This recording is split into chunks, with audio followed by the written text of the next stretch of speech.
কাছে জান্নাত চাই না, শুধু নিরাপদ একটা দূরত্বে আমাকে রেখে আসো, যাতে জাহান্নামের আগুন আমারে কষ্ট দিতে না পারে।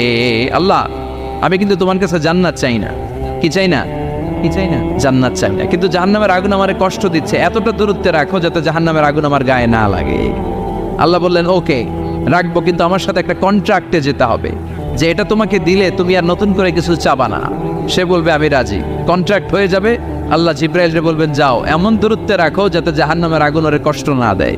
রেখে আসা হবে, অনেক দিন সে ওখানে আনন্দে থাকবে, আল্লাহ শুকরিয়া করবে। সে মনে মনে বলবে, বেঁচে গিয়েছি, আমি বেঁচে গিয়েছি, জীবনে আর কিছু চাই না, জাহান্নাম থেকে আমি বেঁচে গিয়েছি।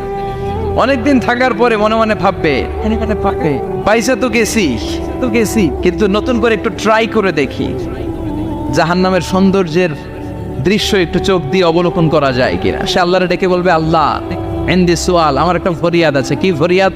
আল্লাহ আগেই বলে রাখি, আমি কিন্তু জান্নাতে যেতে চাই না। আল্লাহ বলবেন, কি চাও? সে বলবে, আল্লাহ তোমার জান্নাতটা তুমি কত সুন্দর করে বানিয়েছো, আমি একটা নজর শুধু দেখতে চাই।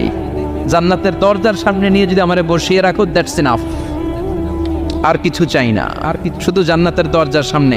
আল্লাহ বললেন, তুই না ওয়াদা করেছিস, তুই না চুক্তি করেছিস। সে বলবে, আল্লাহ আমারে হতভাগা বানাইয়া তোমার কি লাভ? সুবহানাল্লাহ পড়ে, আমারে তুমি হতভাগা বানিও না। আল্লাহ বলে, ঠিক আছে, আবার সিগনেচার কর যে জান্নাতের দরজার সামনে বসিয়ে দিলে আর কিছু চাবি না। সে সিগনেচার করে বলে, আমি চাবো না। আল্লাহ বললেন, জিব্রাইল বেচারারে ধরে জান্নাতের গেটের সামনে বসায় দে।